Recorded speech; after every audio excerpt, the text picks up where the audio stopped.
For the first time in human history, one man has decided to chug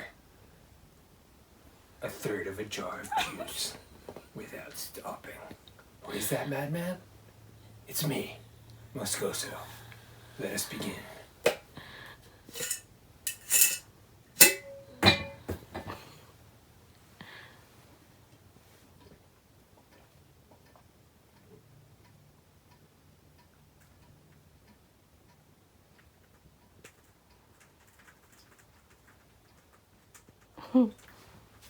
Ah! Are you not entertained? Are you not entertained? No jar of juice can survive my thirst.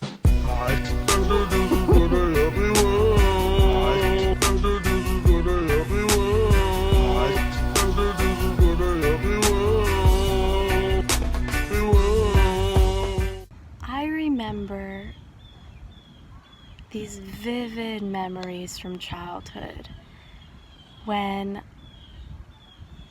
I remember waking up one morning and it was a snow day, so I didn't have to go to school, and just looking out the window at this pristine white blanket of snow and the euphoria I felt about being alive.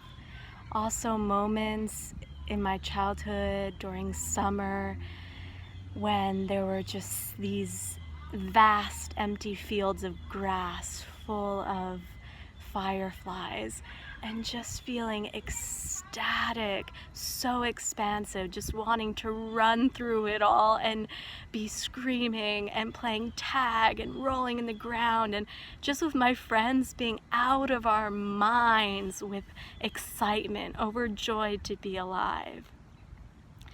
And then the tragedy of adulthood sets in, and I feel heavy, and that life is a pretty heavy burden to bear. And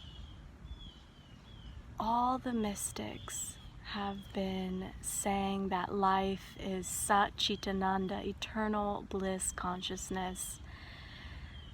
That life is this exquisite ecstasy and this gift. And so I'm always seeking for pathways to lead me back into that level of perception, that level of reality, of being just inundated with presence and clarity of vision, and just this high vibration of the orgasmic bliss of being alive.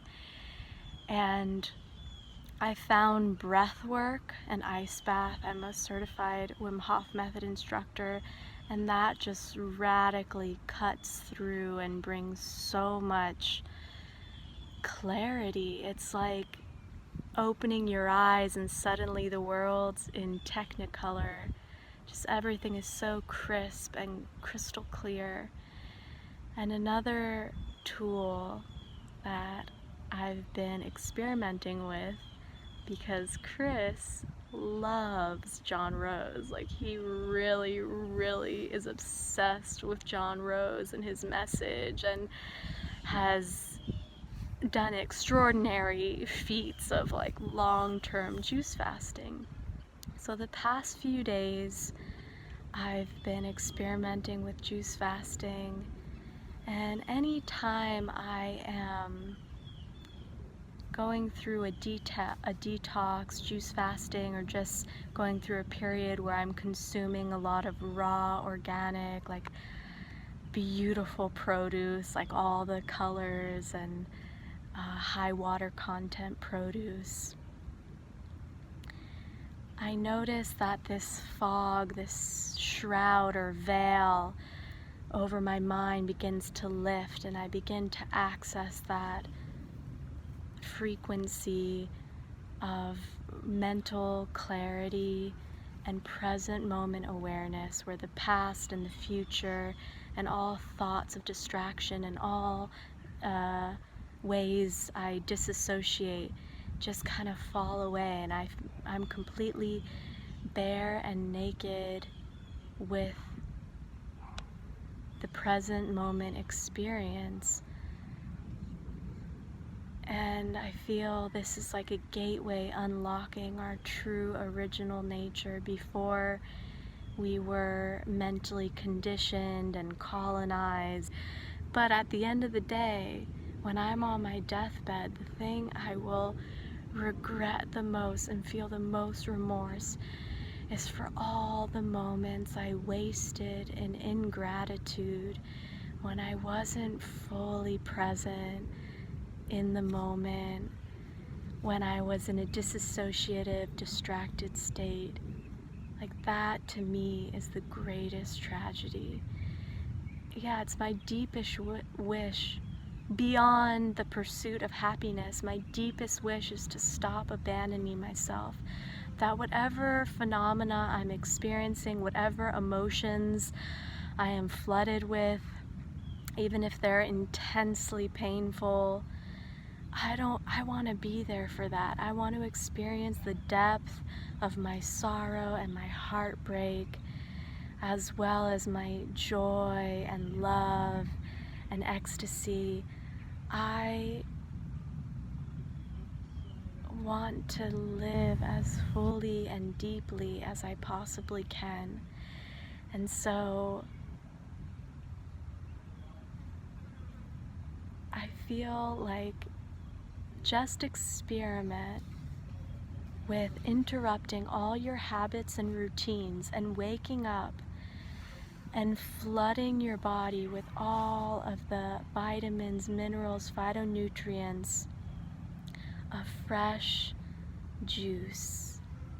Any fruit, any vegetable your heart desires. You can be an alchemist and make your own concoctions and just experience how that enlivens you and how it heightens and brings in this vivid quality to your experience of like the colors popping, and as well as taking off the lid on your suppressed emotions. Like I've heard that the two most taxing things for the human organism is digesting and emoting. So the moment you lighten up the load on your digesting, a lot of suppressed emotions are going to come up to be felt and experienced and released. So I think that's the hardest part really of any sort of fasting or detox protocol, is it's just opening up the floodgates for all of the suppressed trauma and emotions to come up and really be felt. So have compassion with yourself. I recommend creating a safe container for the fasting experience. You want to try to have a really nurturing, peaceful environment. Like I never would recommend working on Wall Street full time and being in Manhattan and rushing around like crazy while doing a juice cleanse. As much as possible, you want to be nourishing yourself and nurturing yourself with the peace of being immersed in nature, swimming in fresh water, hiking outdoors, spending as much time quiet and contemplation in nature, even a digital detox, just really taking an opportunity to be with yourself. And the hardest part is to break the fast with grace, to break it slowly, consciously, not wilding out on a ravenous hyena binge that sabotages all the work you've done in cleansing and detoxifying and rebalancing. So I personally feel it's better for me to break the fast while I'm ahead of the game earlier and slowly begin integrating fruit and smoothies and salads than to push myself to the extreme and hit the wall and then just like ravenously binge. So yeah, I am exploring this further and further, and I would love to hear of anyone's experience with fasting and the challenges they faced and how they were able to find a way to overcome it, and different ailments they were able to heal, like on all levels, physically, emotionally, mentally, and any other tools that you find that bring you fully to life. For me, dancing, yoga, swimming in the water, being in nature, making love, laughing with friends,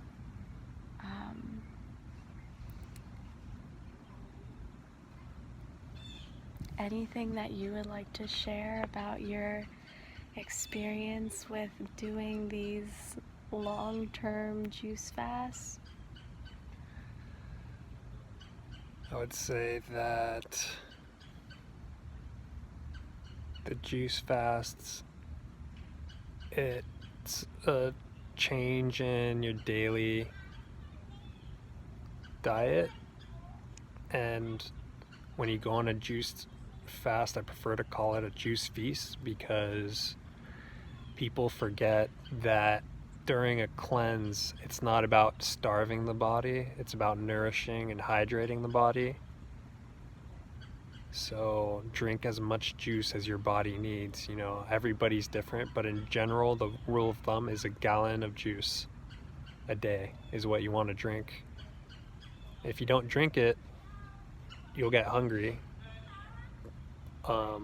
But if you stick to the gallon of juice, you'll be surprised how quickly you lose weight and how your hunger levels go down in the long run, because you're actually feeding your body the nutrients that it needs.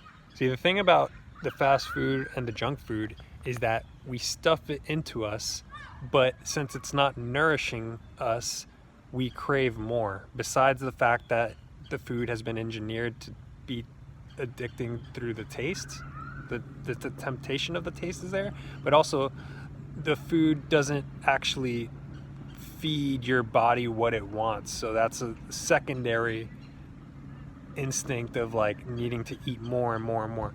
When you go on a juice feast and when you clean your diet and you eat more whole foods, natural foods, you don't have to deal with hunger that much. You eat when it's appropriate, and your signals for hunger and thirst, they're back to normal. So that's the opportunity I see it as a juice cleanse. So when I do a juice feast, I'm not dreading it. I'm looking forward to it. I want to do it. I want to, nourish my body, and I like the simplicity of it.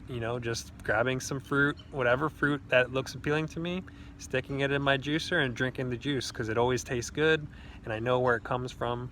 So personally, I love it. I like the challenge of the juice feast. The longest I've done is about a month.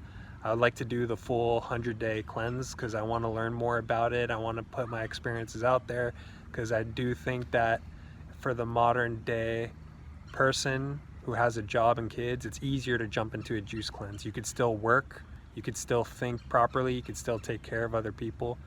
Versus a water cleanse, it might be more healing, but a water cleanse also requires more of a vacation from life. Versus a juice cleanse, you could still participate. So in general, I highly recommend it. I want to study it more. I know I'm going to do it more. I think it's a good practice to make maybe every year. Maybe not for 100 days, but a weekly juice cleanse or a monthly juice cleanse every year could be a nice reset, because I've heard of other religions where they very highly value fasting, and I think fasting is a skill of discipline that carries over into a bunch of different areas, not just your health. So nothing to say but kudos and credit to all the people that come before us who've done it, because it teaches you, like, you're not gonna die when you don't stuff yourself full of food. Like, fruits and veggies, they're essential. They are the real food.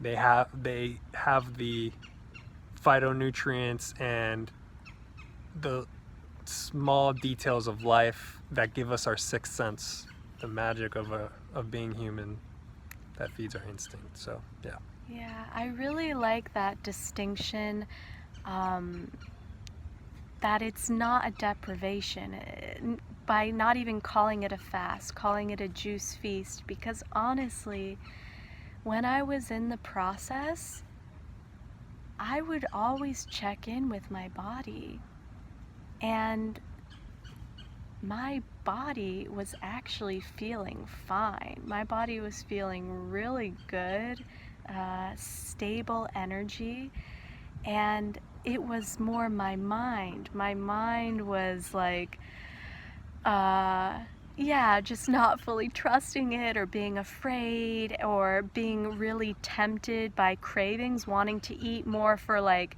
the emotional and sedative reasons of food. But actually, when and I was like, okay, I'm not really gonna follow my mind, which is just wanting me to, like, binge and eat. I'm just going to really listen to my body. And I was surprised by how stable my body's energy level, and I felt really, really well. I was surprised I didn't have a ton of detox symptoms. And my blood sugar levels, like, sometimes, that horrible feeling when your blood sugar drops and you just feel like crap, like you kind of hit the wall. Because I was constantly throughout the day taking in like this liquid gold, like this beautiful high vibration fresh juice, I just felt really alert. And it is an extraordinary experience. It really allows you to access your emotions and also states of meditative mental clarity, which I feel is why pretty much every religion has some sort of tradition of fasting, because it allows you to access the more still, clear, deep inner levels of the mind. I was one time swimming in the ocean in Brazil with this group of really inspiring fruitarians that were like gung-ho, they were on it. And this one boy, he said, like, any time I'm feeling confused mentally, I just look at what I ate. And that the more simple we eat, just eating food straight from the earth, unprocessed, mono meals, the more simple we eat, that will have a direct impact on our mind of feeling more clarity and inner peace and calm. I really notice how eating junk food directly impacts my mental, emotional state of being. Like, it just spirals me down into a really depressive state, and my thoughts become anxious or just dark. So if anyone out there is struggling, because right now we are all being pressed, this is a really challenging time for everyone on many different levels. So if you feel called, if this interests you at all, which I'm imagining you must be a match for this, that the fact that you're even listening this far shows that part of you feels called to this and feels curious. So I would love to just share this tool. It's going really, really mainstream. There's a ton of medical research going into the benefits of all the just endless benefits on fasting for longevity and helping to bring down inflammation and healing from chronic illness and disease, and even helping people to recover from cancer. So how magical that just by doing nothing, there is medicine in that. There is powerful medicine in just being still, fasting, meditating, calming down the nervous system. That there's so much medicine and healing in that. I think that's really beautiful and empowering. Hunger goes so deep beyond what food could ever provide. Like, there is a hunger in the human soul for so much, like for love and connection and meaning and safety and trust and compassion and connecting with these deeper, true human needs that no food, because trust me, I've tried. I've eaten all the cookie dough and all the breads, and I have tried to find spiritual fulfillment through food, and it's not there. It will never satisfy those deeper needs of the soul. And when you fast, it's an opportunity to really connect with that deeper level of yourself, the emotional, the spiritual. And so, any last thing that you would like to share on the topic? I would just like to encourage that even if you've listened to this and you're not yet convinced on a juice feast, that's okay. I would say, like, why not try incorporating juice into like your morning routine or breakfast? I think fruit juices are an awesome, quick breakfast food that you could take on the go on the way to work. And yeah, you'll be surprised how much you can enjoy it, especially when you find the fruit for you. Like, one of my favorite fruit juices is pineapple. I love fresh pineapple juice. Oh, and for lovers, pineapple juice is for lovers because it makes you taste amazing, and you just smell amazing while you're eating a lot of fruit. Yeah, it just makes you so sweet. So we recommend it, and we just wanted to share our inspiration and enthusiasm and a little bit of our experience as we delve deeper into this world of holistic, natural living. Sending whoever is watching so much love, sending you blessings and healing.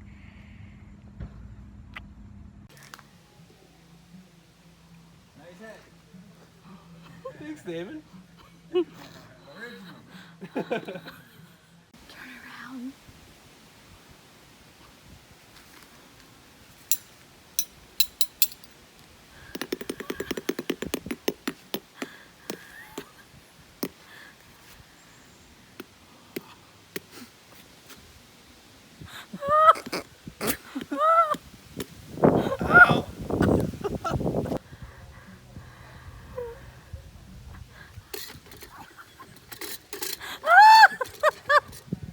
I feel that's a good spot. That feels really good.